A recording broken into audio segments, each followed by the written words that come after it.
Dans les débuts, quand on disait « Ah, je change de carrière », les réponses qu'on avait, c'était « Ben là, ton fonds de pension, tes 2 mois de vacances l'été. » Mais maintenant, c'est plus comme « Ouais, je te comprends. » Je n'avais plus envie de finir mes journées en allant pleurer dans ma voiture. Il y a des journées où tu rentres chez toi et tu te dis « Ben coudonc, j'ai enseigné dans une tranchée. C'est ça que je veux faire pour les 30 prochaines années. »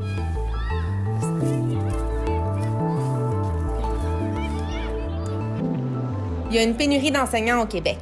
Le ministre de l'Éducation, Jean-François Roberge, a d'ailleurs affirmé que c'était son plus grand défi de 2020. Il faut dire que les enseignants déplorent leurs conditions de travail depuis longtemps et qu'ils sont les moins bien payés au pays. Près d'1 enseignant sur 4 quitte la profession au cours des 7 premières années de sa carrière, et ça, c'était avant même l'arrivée de la COVID-19.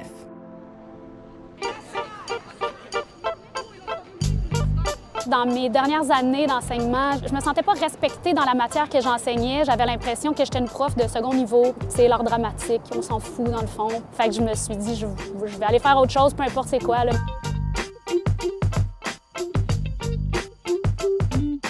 Là, cette année, j'enseigne français. J'ai eu à peu près 2 jours pour me préparer. Je suis bien heureuse d'être de retour à l'enseignement, mais je trouve que je suis moins bien payée par rapport à la charge de travail qui vient avec l'emploi que quand je faisais du théâtre et que je planifiais des événements. On disait souvent que pour être enseignant, il faut donc avoir la vocation, il faut avoir le feu sacré de l'enseignement. Mais maintenant, les jeunes, on veut une qualité de vie aussi. On ne veut pas vivre pour notre travail.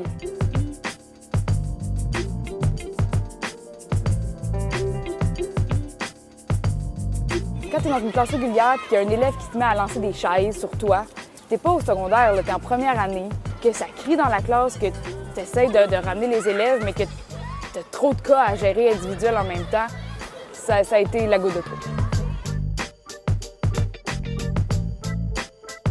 Oui, j'y ai pensé souvent. Là, en ce moment, j'ai ma tâche, c'est un 60 %, donc je travaille 3 jours semaine. C'est par choix. On est beaucoup à prendre des tâches à temps partiel, justement parce que, soit on attend qu'un poste dans notre matière se libère, donc on le fait un peu par défaut. Puis aussi parce qu'un 100 % de tâches, c'est épuisant. Une tâche à 100 % c'est théoriquement 32 heures semaine, mais ça équivaut à beaucoup plus d'heures. Au moins 40 heures par semaine, ça c'est le minimum. Mais on était payé de 32.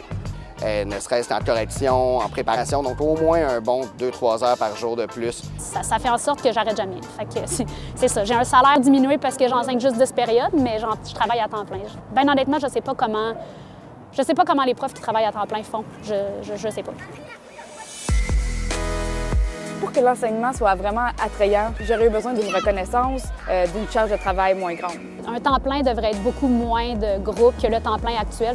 Il faudrait vraiment qu'on nous laisse enseigner, en fait. On aurait besoin de travailleurs sociaux, de psychoéducateurs, d'orthopédagogues. Ce personnel-là est vraiment nécessaire dans une école, puis il n'y en a pas assez. Ça n'existe plus une classe régulière, il y a juste des classes avec des besoins particuliers. Donc, ces personnes-là sont vraiment importantes. Et il y a aussi les élèves qui sont dits réguliers, qui finissent par en payer le prix aussi parce que c'est pas sur eux que je dois me concentrer si j'en ai 10 qui ont des difficultés. Réduire le nombre d'élèves par classe, ce serait vraiment avantageux autant pour les profs que pour les élèves. Il y aurait une meilleure qualité d'enseignement. Puis ultimement, mais ça arrive vraiment en bas de ma liste, même si c'était une promesse électorale de la CAQ de monter notre salaire, ultimement, oui, ça doit passer par là aussi. Il y a plein de gens qui lâchent, pas parce qu'ils sont pas bons, mais parce qu'on leur donne pas assez d'outils, on les valorise pas assez, puis on les laisse pas enseigner.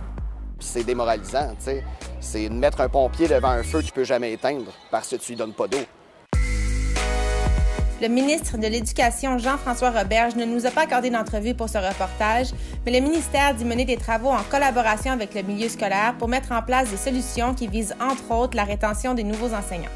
Sans convention collective depuis mars dernier, les enseignants sont en négociation avec Québec depuis environ 1 an.